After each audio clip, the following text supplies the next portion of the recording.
Hi friends, तो कैसे हैं आप सब लोग। आप सबका बहुत बहुत स्वागत है मेरे चैनल फोर लर्नर में। तो पहले तो हमने पार्ट 2 पार्ट 3 तक हम लोग का हो गया था। अब हम लोग पार्ट 4 में आ चुके हैं। तो पार्ट 4 तो हम लोग का आप जानते हैं, पहले हम लोग आउटब्रेक ऑफ रिवोल्यूशन का बात कर लिया, कैसे क्या हुआ था ये सब देख लिया। अब हम लोग देखेंगे कि फ्रांस कैसे कॉन्स्टिट्यूशनल मोनार्ची बनी। तो हम लोग का टॉपिक है कि फ्रांस बिकम कॉन्स्टिट्यूशनल मोनार्की, कैसे उसमें कॉन्स्टिट्यूशनल मोनार्की मतलब मोनार्की और कॉन्स्टिट्यूशन का दोनों का मिला जुला संरूप हम लोग देखेंगे।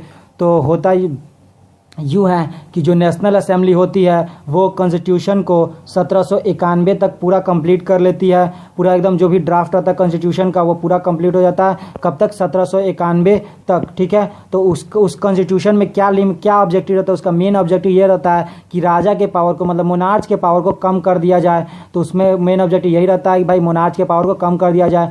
और उस कॉन्स्टिट्यूशन में जो स्टेट रहता है ना, जो 3 स्टेट रहता है उसको डिवाइड कर दिया जाता है। जो भी गवर्नमेंट रहेगा उसको 3 स्टेट में डिवाइड कर दिया जाता था, लेजिस्लेचर, एजुकेटिव और जुडिशरी में। तो लेजिस्लेचर कौन होगा भाई? जो कानून को बनाएगा। एजुकेटिव कौन? जो कानून को फॉलो करवाएगा। जुडिशरी कौन?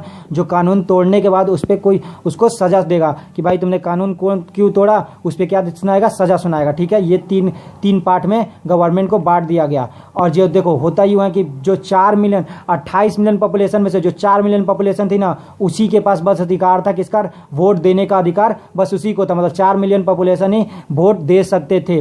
तो 4 मिलियन पॉपुलेशन में जो 4 मिलियन पॉपुलेशन थी वो चुनती थी 50,000 इलेक्टर्स को और साथ में एक जज को वोटिंग के थ्रू। ठीक है। जो 4 मिलियन पॉपुलेशन जो थी ना, जिसको वोट देने का अधिकार था, वो किसको चुनती थी? 50,000 इलेक्टर्स को चुनती थी और एक जज को चुनती थी वोटिंग के द्वारा। और वो 50,000 इलेक्टर फिर बाद में किसको? वोटिंग के ही थ्रू किसको चुनते थे? तो 745 मेंबर को चुनते थे जो नेशनल असेंबली में जाते थे।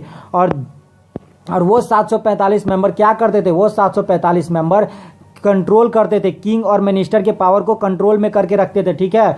और किंग के पास क्या दिया गया? किंग को कॉन्स्टिट्यूशन के हिसाब से किंग को वीटो पावर मिल गया। मगर जो भी डिसीजन होगा, जो भी परमिशन होगा, बिना किंग के परमिशन के हिसाब से कुछ भी नहीं होगा। अगर तुम कोई भी कानून बनाओगे, कुछ भी लाओगे, तो बिना जब तक किंग परमिशन नहीं देगा तब तक वो काम नहीं होगा। ठीक है। तो किंग के पास क्या आ गया था? वीटो पावर आ गया था। और देखो जो फ्रांस में जो पीपल थे ना, जो फ्रांस के लोग थे, वो क्या करते थे? इनडायरेक्टली चुनते थे। इनडायरेक्टली किसको चुनते थे? नेशनल असेंबली को क्या चुनते थे? इनडायरेक्टली चुनते थे। मतलब सिटीजन किसको चुनेंगे भाई? इलेक्टर्स को। इलेक्टर्स किसको चुनेंगे भाई? तो नेशनल असेंबली को। ऐसा होता था, मतलब इनडायरेक्ट चुनते थे। ठीक है। जैसे हमारे देश में प्रेसिडेंट को देखो, हम लोग किसको चुनते हैं? मिनिस्टर्स को चुनते हैं। और मिनिस्टर जो होंगे वो किसको चुनते हैं भाई? तो वो जाके प्रेसिडेंट को चुनते हैं। लोकसभा राज्यसभा के क्या चुनते हैं? प्रेसिडेंट को चुनते हैं। ठीक है। जैसे राज्यसभा में भी क्या चीज होता है, तो वहाँ के जो रहेंगे मिनिस्टर और वहाँ पे जो बैठते हैं सदस्य और जो लोकसभा में बैठते हैं सदस्य, वो सब मिलकर किसको चुनेंगे? प्रेसिडेंट को चुनते हैं। ऐसा होता है। तो वो भी इनडायरेक्ट कहलाता है। प्रेसिडेंट का वोटिंग क्या होता है? इनडायरेक्ट होता है। हमारे यहाँ प्रेसिडेंट का वोटिंग इनडायरेक्ट होता है। तो देखो सब सिटीजन को वोट देने का अधिकार नहीं था। आपने ऊपर देख ही लिया होगा, पता ही चलिएगा 4 मिलियन को ही, 28 मिलियन को नहीं है। तो सब सिटीजन को तो वोट देने का अधिकार है ही नहीं। तो देखो जो पर्सन वोट दे सकता था, तो फ्रांस में जो पर्सन वोट दे सकता था उसको किसको क्या कहते थे? Active citizen. मतलब जिसके पास राइट टू वोट वो एक्टिव सिटीजन, जिसके पास राइट टू वोट नहीं उसको कहते थे पैसिव सिटीजन। किसमें? कहा? तो फ्रांस में। ठीक है। तो देखो फ्रांस में जो एक्टिव सिटीजन थे ना, वो किससे बिलोंग करते थे? मेल से बिलोंग करते थे। और 25 साल के उम्र के थे या 25 साल से ज्यादा के थे। ठीक है। तो देखो जो वोट देने का अधिकार किनको था? वोट देने का अधिकार जो आदमी 25 साल का हो या 25 साल से ऊपर का हो उसी को था। और प्लस में एक और चीज था कि वो क्या भाई? वो एक टैक्स देना चाहिए। कितना टैक्स देना चाहिए? तो एक मजदूर के 3 दिन के वेज के अनुसार, 3 दिन का जो उसका सैलरी रहेगा ना, 3 दिन का जो उसका वेतन रहेगा ना, उसके जितना अगर टैक्स देता है ना, तब उसको वोट देने का अधिकार है। अगर वो 25 साल का है और इतना टैक्स देता है, तब जाके वो क्या दे देगा भाई? वोट दे सकता है। ये था। तो ये आप लोग जान लीजिए। और देखो जो ज्यादातर मेंबर थे ना नेशनल असेंबली में, वो हाई टैक्स पेयर थे। और जो ज्यादा टैक्स देते थे ना, वही मेंबर थे किसमें? तो नेशनल असेंबली में। ठीक है। तो कॉन्स्टिट्यूशन में था भाई राइट टू स्पीच था। कॉन्स्टिट्यूशन में क्या क्या दिया गया भाई लोगों के लिए? तो right to speech, right to life, right to equality, right to vote, ये सब 4 चीज दिए गए। ठीक है। और इन सब को फॉलो करवाने का भाई इन सब का ड्यूटी कौन था? कि ये सब सारे चीजों को प्रोटेक्ट करे। ये सब किसका ड्यूटी होगा? तो गवर्नमेंट का ड्यूटी होगा। भाई जायज सी बात है कि भाई कौन किसको प्रोटेक्ट कर सकता है? भाई तो गवर्नमेंट प्रोटेक्ट कर रहा है। सिटीजन को राइट को कौन प्रोटेक्ट करता था? तो गवर्नमेंट प्रोटेक्ट करती थी। अब हम लोग आते हैं टॉपिक 3 में। तो टॉपिक 3 हम लोग का नाम है फ्रांस ने मोनार्ची को एबॉलिश कर दिया, मतलब मोनार्ची को हटा दिया और फ्रांस को रिपब्लिक घोषित कर दिया। ठीक है, तो इसके बारे में हम लोग टॉपिक 3 में यही पढ़ना है। तो चलो चालू करते हैं इस टॉपिक को। तो इस टॉपिक को भी अब आज ही खत्म कर देते हैं जल्दी से। तो देखो लुईस 16 क्या था, लुईस 16 ने क्या किया भाई, कॉन्स्टिट्यूशन पे साइन तो कर दिया, लेकिन वो बहुत होशियार था। वो क्या करने लगा, चोरी छुपे बात करने लगा। पर्सिया का जो राजा था ना, उससे चोरी छुपे मिल के ना, पता है, बात करने लगा, सिगरेट बात करने लगा, ये बात करने लगा ना, कैसे मुझे फिर से वही जो उसका पहले जो वर्चस्व था ना, जो पहले उसके पास पावर थी ना, अब तो उसकी पावर लिमिटेड कर दी गई थी। तो वो चाहता था कि जैसे पहले चलते आ रहा था ना, वैसा ही फिर से हो जाए। तो वो इसलिए क्या किया भाई, पर्सिया के राजा से वो उसने हाथ मिला लिया। और देखो पर्सिया के राजा से हाथ तो मिलाया ही, और बाकी दूसरे उसके जो पड़ोसी देश थे ना, वो भी साथ देने लगे।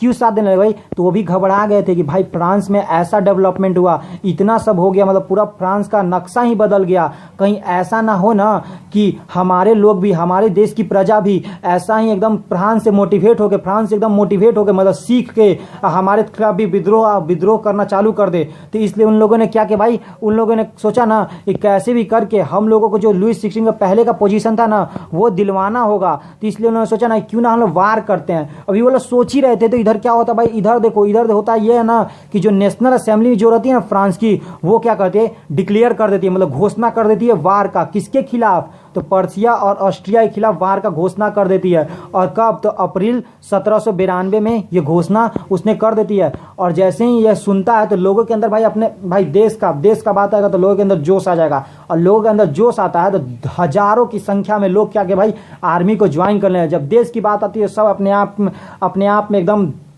खड़े हो जाते हैं देश के लिए। तो इसीलिए इसी बात पे बोलो जय हिंद।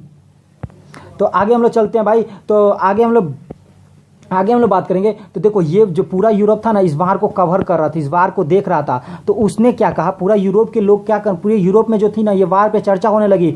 ये पूरे यूरोप के लोग क्या कहने लगे भाई कि ये वार जो है ना, ये प्रजा का मतलब लोगों का लड़ाई है। किसके खिलाफ, तो राजाओं और वर्चस्व जो पूंजीपति लोग हैं ना, अरिस्टोक्रेसी लोग हैं ना, जो पूंजीपति लोग हैं, जो सबसे ज्यादा पैसे वाले लोग हैं, उनके खिलाफ ये लड़ाई है। ये लड़ाई राजा की और प्रजा की लड़ाई है ये। तो देखो इस टाइम पे क्या हुआ कि फ्रांस का एक सॉन्ग भी आया, देशभक्ति सॉन्ग आया, जिसका नाम था मार्सेली, और जिसको कंपोज किया था एक पोएट ने, जिसका नाम था रोगेट डे लिस्ली नाम था। और बाद में चलकर अभी अगर देखा जाए ना, तो अभी ये फ्रांस का नेशनल एंथम है। अभी फ्रांस का नेशनल एंथम कौन है, मार्सेली। ठीक है, और देखो इस रिवॉल्यूशन को, इसलिए अगर कोई भी वार होता है भाई, वार हो रहा है, वार होगा तो भाई लॉसेस तो आराम में कि लॉसेस होगा। ऐसा तो नहीं होगा कि तुम्हारा कुछ नहीं बिगड़ेगा, उसका बहुत कुछ बिगड़ जाएगा, ऐसा तो नहीं होगा।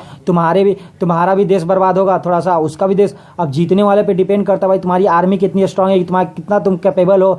तो वो भी बात था, ये भी तो रहता है वार में। तो देखो, तो हुआ यूं कि वार तो हुआ, वार जीत भी गए, लेकिन हुआ यूं कि पूरा लॉसेज हो गया, पूरा इकोनॉमी एकदम फॉल डाउन कर गया, इतना फॉल डाउन कर गया कि पहले जैसी ही स्थिति फिर से आ गई। जो पहले स्थिति थी ना, वैसी स्थिति फिर से फ्रांस में आ गई। और जब उनके आदमी जब घर के आदमी सब वार पे गए थे ना, तब जो औरतें थी ना, वो पूरा हाउस होल्ड का काम संभाल रही थी। मतलब घर का जो भी सामान होता था, बाजार करना, जो भी दुकान चलाना, सब ये सब किसने करने लगा, चालू कर दिया था भाई, तो वुमेन सब ने।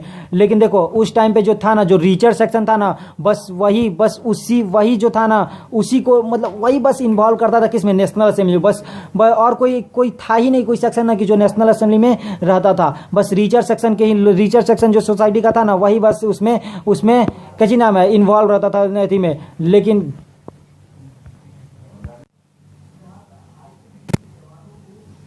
तो होता ये चेंज आता है, क्या चेंज आता है भाई कि सोसाइटी में बहुत बड़ा चेंज आता है। सोसाइटी में ये चेंज आता है कि अब मिडिल क्लास के लोग जो है ना, वो भी क्या करेंगे भाई, इन्वॉल्व करेंगे। किस में इन्वॉल्व होंगे, पॉलिटिक्स में। वो भी पॉलिटिक्स में इन्वॉल्व होने लगे और पॉलिटिकल पार्टीज फॉर्म करने लगे और पॉलिटिकल क्लब्स बनाने लगे। पॉलिटिकल क्लब्स और पॉलिटिकल पार्टी दोनों का मीनिंग सेम होता है। तो होता यूं है कि उस टाइम पे सबसे सक्सेसफुल क्लब क्या था भाई, जैकोबिन क्लब्स था। ठीक है, उस टाइम सक्सेसफुल क्लब्स कौन था भाई, तो जैकोबिन क्लब्स था। और धीरे धीरे वुमेन्स भी है ना, वुमेन्स भी एक्टिव होने लगी इन सब चीज़ों में और पॉलिटिक्स में। और उन्होंने भी अपना एक क्लब बनाना चालू कर दिया, उन्होंने भी खुद का एक क्लब बनाना चालू कर दिया। और जो मेंबर थे ना जैकोबिन क्लब में, वो ज़्यादातर बिलोंग करते थे किसे, तो पुअर, लेस प्रॉस्पर्टी, मतलब लेस प्रॉस्पर्स, मतलब कि जो कम समृद्ध हैं, समृद्धि उनके पास ज़्यादा नहीं है, पैसा वैसा ज़्यादा नहीं है, वो लोग ही थे बस इस ग्रुप में, ठीक है।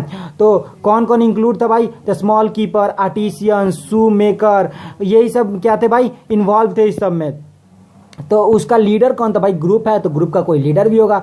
तो उस क्लब्स का लीडर था मैक्समिलन रॉबेस्पियर। मैक्समिलन रॉबेस्पियर उस ग्रुप का लीडर था। और देखो अब बात करते हैं समर 1900 समर इन समर 1792, मतलब समर के मतलब गर्मी के सीजन, गर्मी के मौसम में 1792 में जो फूड का प्राइस था ना वो बहुत ज़्यादा बढ़ गया, बहुत ज़्यादा बढ़ गया और बहुत ज़्यादा बढ़ गया, जिस कारण से जो फ्रांस के लोग थे ना वो गुस्से में आ गए। क्यों गुस्से में आ गए, किस पे, तो लुइस 16 पे। क्यों भाई, ये जितना भी सिचुएशन क्रिएट हुआ ना ये लुइस 16 के कारण ही क्रिएट हुआ। ना वो षड्यंत्र रचता, ना वो पर्सिया के राजा के साथ मिलता, ना वार होती, ना ऐसा सिचुएशन आता। इसके कारण लोग बहुत गुस्से में थे, लुइस 16 थे। और गुस्से में होने के कारण उन्होंने क्या किया भाई, 10 अगस्त को पीपुल ने क्या किया, अटैक कर दिया उसके पैलेस पे, और अटैक करके उसके गार्ड को मार दिया और उसको अरेस्ट कर लिया। और नेशनल असेंबली ने उसको जेल में डाल दिया। जो नेशनल असेंबली थी ना उसने वोटिंग की, और वोटिंग के तौर पे देखा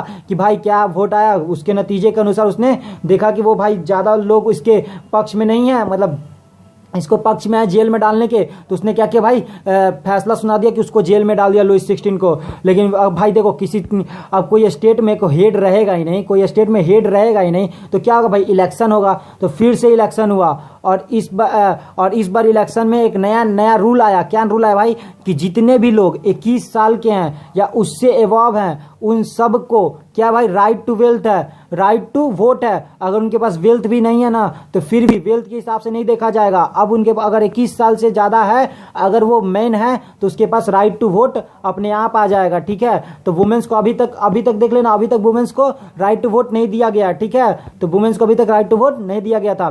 तो देखो जो नई असेंबली चुन के आई ना, जो नई असेंबली बनी चुन के, वो उसका नाम दिया गया कन्वेंशन। क्या नाम दिया गया, कन्वेंशन नाम दिया गया।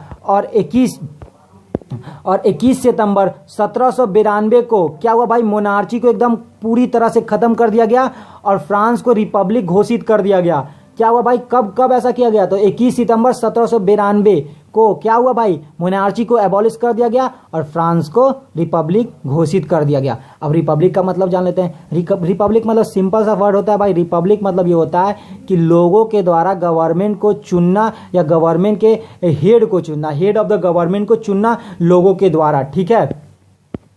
अब क्या हुआ भाई, there is not hereditary monarchy मतलब क्या, अब राजा का बेटा राजा नहीं बनेगा, ये सब प्रथा खत्म हो गई।